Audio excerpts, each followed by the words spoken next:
मेरा नाम डॉक्टर महेश कुमार पालीवाल है। मैं सहायक आचार्य रसायन शास्त्र में राजकीय कन्या महाविद्यालय में पदस्थापित हूँ। आज हम बीएससी सेकेंड ईयर के थर्मोडायनेमिक्स प्रथम का अगला पार्ट ऊष्माधारिता पढ़ेंगे, हीट कैपेसिटी। तो सबसे पहले हम हीट कैपेसिटी क्या होती है और उसके बाद विशिष्ट मोलर ऊष्माधारिता क्या होती है, विशिष्ट ऊष्माधारिता क्या होती है और सीपी व सीवी में क्या संबंध है, और फिर सीपी व सीवी में ऊष्मागतिकीय संबंध क्या है, सीपी सीवी रेशियो क्या है, इन सब के बारे में पढ़ेंगे। तो सबसे पहले हम ऊष्माधारिता पढ़ते हैं। यदि किसी तंत्र को ऊष्मा दी जाती है तो वह तंत्र का ताप बढ़ाती है और यह ताप में वृद्धि तंत्र द्वारा अवशोषित की गई ऊष्मा की मात्रा के समानुपाती होती है, अर्थात Q is directly proportional to the delta T। या अगर प्रोपोर्शनल का निशान हटाते हैं तो हमारे पास एक वैल्यू आती है, उसे C कहते हैं, तो Q is equal to C into delta T हो जाएगा, जो समीकरण 1 में दर्शाया गया है, जहाँ C तंत्र की ऊष्माधारिता है जिसका मान तंत्र के आकार, संगठन तथा प्रकृति पर निर्भर करता है। यदि ताप का अंतर या परिवर्तन इकाई हो, अर्थात 1 डिग्री सेंटीग्रेड या 1 केल्विन हो, तो समीकरण 1 के अनुसार हम डेल्टा T की वैल्यू हम 1 रख देंगे, तो हमारे पास Q is equal to C into 1 हो जाएगा, तो Q is equal to C हो जाएगा, जो समीकरण 2 में बताया गया है। अर्थात हमारे पास Q का मान C के बराबर हो जाएगा। अतः हम ये परिभाषा दे सकते हैं कि किसी तंत्र की ऊष्माधारिता C ऊष्मा की उस मात्रा को कहते हैं जो तंत्र के ताप में 1 डिग्री सेंटीग्रेड या 1 केल्विन की वृद्धि कर दे। यदि किसी तंत्र को ऊष्मा की एक छोटी सी मात्रा डेल्टा Q या dQ दी जाए तो उस डेल्टा T की वृद्धि होगी। अतः समीकरण 1 के अनुसार dQ is equal to C into dt, तो C इज इक्वल टू हो जाएगा dQ अपॉन dt, जो समीकरण 3 में दर्शाया गया है। क्योंकि ऊष्मा पथफलन है अतः ऊष्माधारिता भी पथफलन ही होगी, क्योंकि ऊपर जैसा बताया गया Q is directly proportional to the C। किसी गैस की ऊष्माधारिता को यदि स्थिर दाब पर ज्ञात किया जाए तो उसे Cp द्वारा प्रदर्शित किया जाता है। अतः समीकरण 3 के अनुसार क्या हो जाएगा, Cp is equal to Qp dQp upon dt, समीकरण 4 हो जाएगा। या किसी गैस की ऊष्माधारिता को यदि स्थिर आयतन पर ज्ञात किया जाए तो उसे Cv द्वारा प्रदर्शित किया जाता है या Cv द्वारा प्रदर्शित कर सकते हैं। अतः समीकरण 3 के अनुसार Cv is equal to dQv upon dt हो जाएगा, जो समीकरण 5 में दर्शाया गया है। अब एक टर्म और आती है, वो आती है मोलर ऊष्माधारिता। ऊष्मा की वह मात्रा जो तंत्र के 1 मोल के ताप में 1 डिग्री सेंटीग्रेड की वृद्धि कर दे, इसे Cm द्वारा प्रदर्शित करते हैं। अतः Cm is equal to C upon N। अगर N 1 हो जाएगा तो हमारे पास जो मोलर ऊष्माधारिता है वह ऊष्माधारिता के बराबर ही हो जाएगी, यानी कि 1 मोल की जो ऊष्माधारिता है वह मोलर ऊष्माधारिता कहलाती है। अब हम नेक्स्ट बात करते हैं विशिष्ट ऊष्माधारिता। C स्पेसिफिक ऊष्मा की वह मात्रा जो तंत्र के 1 ग्राम के ताप में 1 डिग्री सेंटीग्रेड की वृद्धि कर दे। यह पद मुख्य रूप से ठोसों व द्रवों के लिए प्रयोग में लाया जाता है। विशिष्ट ऊष्माधारिता बराबर हो जाएगा ऊष्माधारिता बटा द्रव्यमान, यानी कि C अपॉन M, तथा हम जानते हैं कि ऊष्माधारिता जो होती है वो होती है C is equal to Q by delta T। अतः विशिष्ट ऊष्माधारिता हम C का मान रख देंगे, C का मान हो जाएगा Q बाई डेल्टा T और अपॉन हो जाएगा m। तो हमारे पास जो Q की वैल्यू आ जाएगी, ऊष्मा की वैल्यू आ जाएगी, वह हो जाएगी C specific into delta T into m। देखिए यहाँ पर अगर हम ये मल्टीप्लाई करें तो हमारे पास हो जाएगा C specific into delta T into m बराबर Q, यानी वज्र गुणा कर देंगे हम, क्रॉस मल्टीप्लाई कर देंगे तो हमारे पास ये वैल्यू आ जाएगी। तो हमारे पास हो जाएगा विशिष्ट ऊष्माधारिता व मोलर ऊष्माधारिता में जो संबंध हो जाएगा वह हो जाएगा विशिष्ट ऊष्माधारिता गुणा मोलर द्रव्यमान बराबर मोलर ऊष्माधारिता। चूँकि ऊष्माधारिता मात्रा पर निर्भर करती है, अतः यह एक मात्रात्मक व विस्तीर्ण गुण है, एक्सटेंसिव प्रॉपर्टी है। ऊष्माधारिता भी क्या है, स्पेसिफिक एक्सटेंसिव प्रॉपर्टी है या मात्रात्मक गुण है। अब हम बात करते हैं बहुत इम्पोर्टेंट पार्ट, ये बहुत बार पूछा जाता है, CP व CV का संबंध, significance of CP and CV। अब देखिए हम यहाँ करते हैं, ये जो मैंने है बहुत शॉर्ट तरीका दे रखा है, आप इसको ठीक से ध्यान देंगे तो आराम से समझ में आ जाएगा। अनंत सूक्ष्म परिवर्तन के लिए ऊष्मागतिकी का प्रथम नियम अनुसार निम्न प्रकार से लिखा जा सकता है, du is equal to D Q plus D W. तो du is equal to D Q plus D W की वैल्यू रख देंगे माइनस पी डेल्टा वी, तो du इजिकल टू हो जाएगा D Q minus P delta V. ये हम वहाँ पर वह कार्य ले रहे हैं जो तंत्र द्वारा किया जाता है। तो अब हमारे पास आ जाएगा du is equal to D Q minus delta P delta V.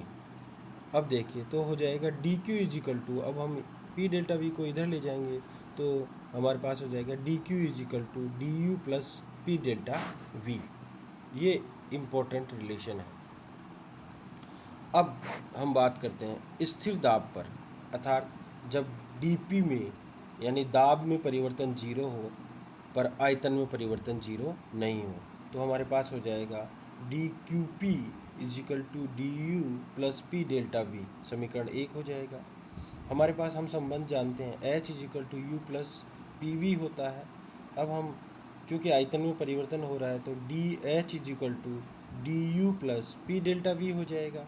तो डी यू इजिकल टू हो जाएगा delta H is equal to D U is equal to D H minus P delta V. अब समीकरण 1 जो है उसमें हम डी यू का मान रख देंगे जो कि हमारे को ऊपर प्राप्त हुआ है D H minus P delta V. तो D Q P is equal to ये हो जाएगा D Q P is equal to D H minus P delta V plus P delta V. तो पी डेल्टा वी कट जाएगा तो हमारे पास D Q P is equal to D H हो जाएगा।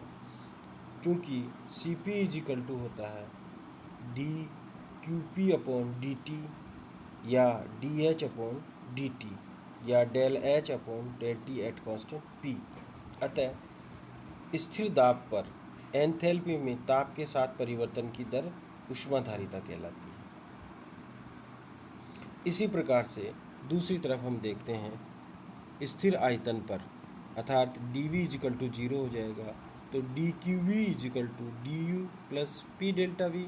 यहाँ पे डेल्टा वी जो है वो जीरो है तो D Q V is equal to D U हो जाएगा।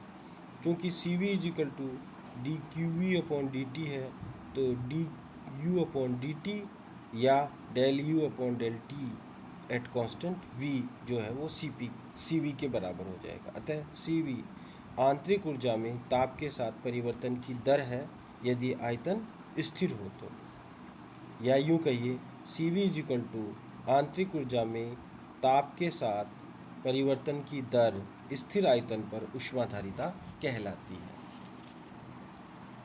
अब हम नेक्स्ट बात करते हैं सीपी व सीवी में thermodynamic relationship between CP and CV. माना कि एक मोल आदर्श गैस है जिसका ताप ऊष्मा के अवशोषण से 1 डिग्री सेंटीग्रेड बढ़ता है। जब इस गैस को समान आयतन पर ऊष्मा दी जाए तो गैस द्वारा कोई बाह्य कार्य नहीं किया जाता, क्योंकि आयतन स्थिर है, और आयतन अगर स्थिर है तो विस्थापन नहीं होगा, विस्थापन नहीं होगा तो कोई कार्य नहीं होगा। और जो ऊष्मा दी गई है इस स्थिति में वह आंतरिक ऊर्जा में वृद्धि करती है, परंतु यदि गैस को समान दाब पर यानी कांस्टेंट P हो पर ऊष्मा दी जाती है तो आयतन में वृद्धि होगी और गैस विस्तारित होगी, और गैस द्वारा कोई कार्य किया जाएगा, क्योंकि गैस के विस्तारित होने से विस्थापन होगा, और इस कार्य को संपन्न करने के लिए गैस को कुछ अतिरिक्त ऊष्मा बाहर से देनी पड़ेगी, अर्थात Cp is very very greater than Cv। अतः Cp व Cv का जो अंतर जो होगा वह 1 मोल गैस द्वारा प्रसार में किए गए कार्य के बराबर होगा। जब तंत्र को 1 डिग्री सेंटीग्रेड ताप बढ़ाने के लिए ऊष्मा दी जाती है तो यह कार्य जो होता है वह गैस स्थिरांक के बराबर होता है। तो हमारे पास संबंध आ जाएगा Cp minus Cv is equal to R। इसके साथ ही परिभाषा के अनुसार हम परिभाषा हमने देखी है, Cp जो है वह del H upon del T at constant P के बराबर होता है, यानी कि ताप के साथ एंथैल्पी में परिवर्तन जो है वह Cp कहलाता है अगर दाब स्थिर होता है तो, और अगर आयतन स्थिर होता है तो ताप के साथ आंतरिक ऊर्जा में परिवर्तन जो है वह Cv कहलाता है। Cp का मान Cv से सदैव उच्च होता है, अतः Cp minus Cv is equal to हो जाएगा del H upon del T at constant P minus del U upon del T at constant V is equal to हो जाएगा, जो समीकरण 1 में दर्शाया गया है।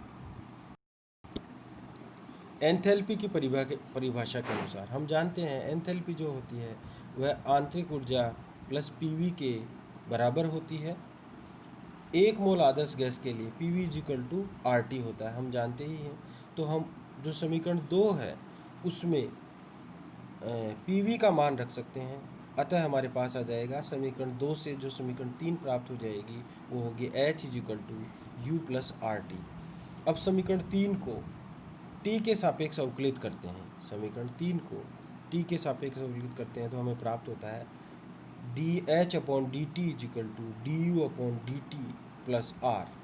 अब देखिए R को हम R के बराबर रखेंगे तो हमारे पास R is equal to DH upon DT minus DU upon DT, जो कि समीकरण 4 के रूप में प्राप्त हो जाता है। अब देखिए इसके दो पार्ट, समीकरण 1 व 4 की तुलना करने पर देखिए DH upon DT is equal to क्या होता है, Cp होता है, यानी कि एंथैल्पी में ताप के साथ परिवर्तन जो होता है वह Cp होता है, और ताप के साथ आंतरिक ऊर्जा में जो परिवर्तन है वह Cv होता है।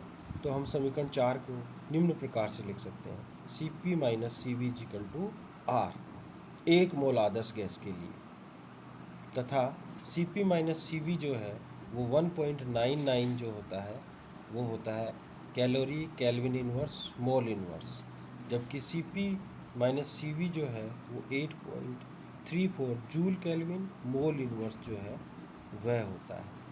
यदि n मोल गैस हो तो Cp minus Cv is equal to NR हो जाएगा। ठोसों व द्रवों के लिए जो है वह Cp बराबर Cv हो जाएगा, क्योंकि 1 डिग्री सेंटीग्रेड ताप बढ़ाने से ठोसों व द्रवों के आयतन में मापनीय परिवर्तन नहीं होता, अतः जो कंडेंस सिस्टम होता है उनके लिए Cp जो और Cv जो है वह बराबर होता है। अब हम बात करते हैं Cp अपॉन Cv रेशियो की। Cp व Cv रेशियो का अनुपात क्या होता है? स्थिर दाब पर मोलर ऊष्माधारिता व स्थिर आयतन पर मोलर ऊष्माधारिता का अनुपात गामा द्वारा प्रदर्शित किया जाता है। यह गैस की परमाणुकता एरोमेटिसिटी के बारे में जानकारी देती है, यानी Cp और Cv का जो अनुपात है एरोमेटिसिटी या परमाणुकता, नॉट एरोमेटिसिटी, परमाणुकता के बारे में जानकारी देता है। तो Cp अपॉन Cv जो है वो एटोमेटिसिटी के बारे में या परमाणुकता के बारे में जानकारी देता है। एक परमाणुीय गैस के लिए जो गामा है वह 1.67 आता है। Cp 5/2R CV 3/2R के बराबर होता है। द्विपरमाणु गैस के लिए एटोमिसिटी जो है गामा की वैल्यू 1.40 आती है। Cp जो होगा उसके लिए 7/2R और CV 5/2R होता है। त्रिपरमाणु गैस के लिए R = 1.30 वैल्यू आती है। इसमें Cp जो है वो 9.2R होता है, जबकि Cv है वो 7.2R होता है। इस प्रकार से हम इस रेशियो के बारे में बात कर सकते हैं। अब हम नेक्स्ट क्लास में जूल का नियम पढ़ेंगे और जूल थॉम्सन का प्रभाव पढ़ेंगे, फिर उसका मान निकालेंगे, किस प्रकार से मान निकालते हैं। धन्यवाद।